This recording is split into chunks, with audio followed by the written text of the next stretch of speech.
barkless mini hickory firewood. It is finally here, the showdown you have been waiting for. The British machine versus the American hardwood. It is also 79 degrees on one of the last days of October, so that has been interesting. I think so far for October, I have burned the least amount of firewood in the outdoor wood boiler since I've ever owned it. I have been going on like 1 a day fill-ups for the last, I don't even know how many days. Anyhow, back to the matter at hand. Yes, the day is finally here. We are going to have the showdown of the Kindlet 200 versus some shag bark hickory. Now, when I split these rounds down, they were a little too big to fit in the Kindlet.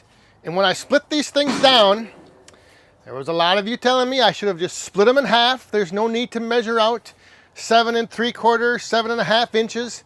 But I wanted to get the max capacity of wood in the infeed chute that I could.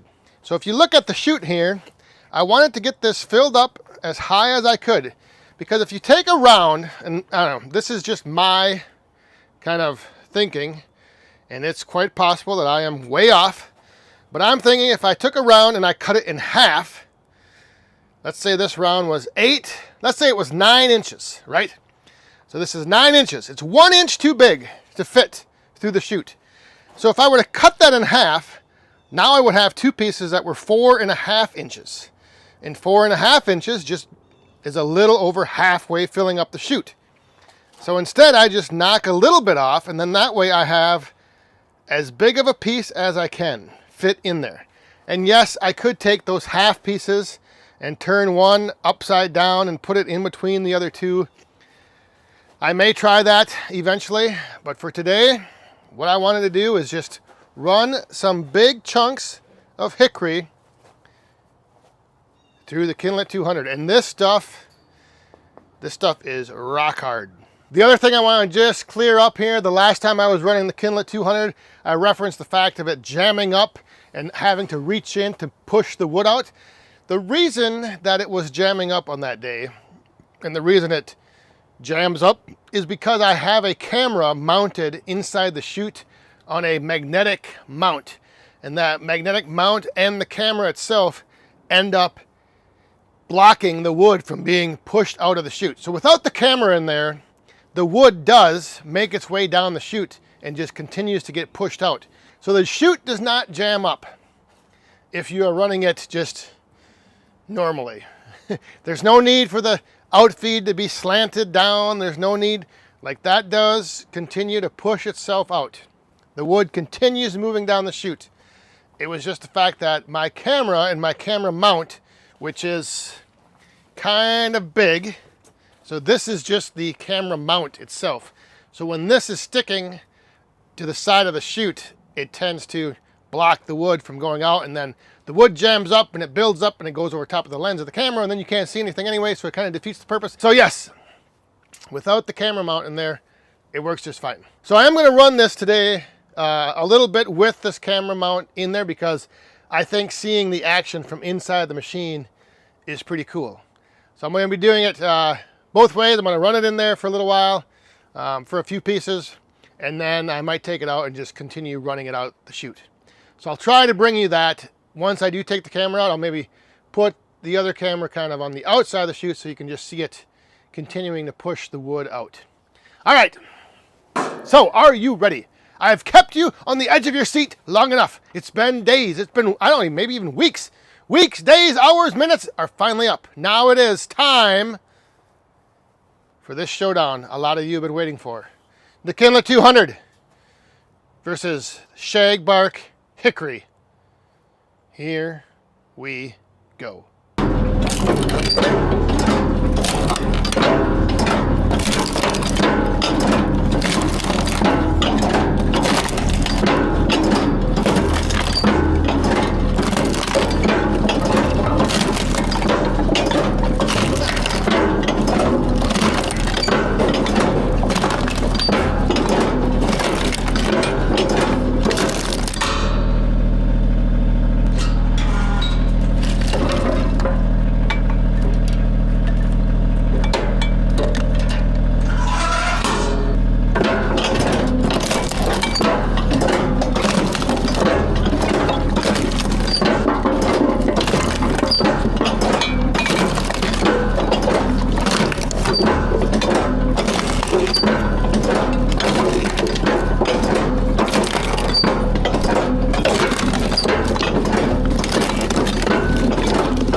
Before I forget, just a quick update. The Back 40 Firewood and Back 40 Mini Firewood websites have been completely redone. So go over there and check them out. The link is down in the description. Back40firewood.com or back40minifirewood.com. They both go to the same site. Check it out. And while you're over there, if you want, pick up some of this Back 40 Mini Firewood.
All right, so while this thing is running without the camera in there, you just saw it, like it will just keep pushing the wood out, pushing it out, and just keep filling up the outfeed here.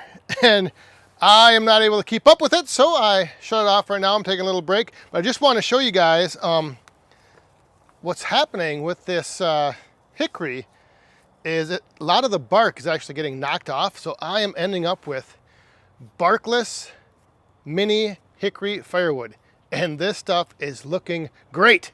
So as far as the whole Kindlet 200, the British machine versus the American hardwood, I think we're going to call this a win-win. The machine is handling the hickory just fine, and the wood is coming out looking great. I've already taken 2 of these baskets, or 3 of these baskets over. I've filled this one up. I've got this now all to catch up and go through and sort out. And like I said, it's great because all of the bark is coming off as it's getting split.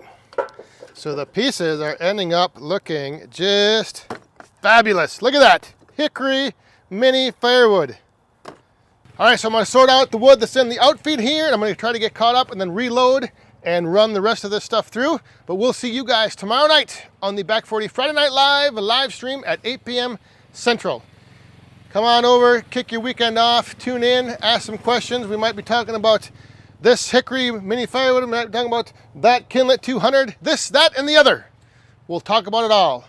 Bring your questions, I might have answers, who knows? We'll see you there. Thanks for watching, stay safe, have fun, and be cool.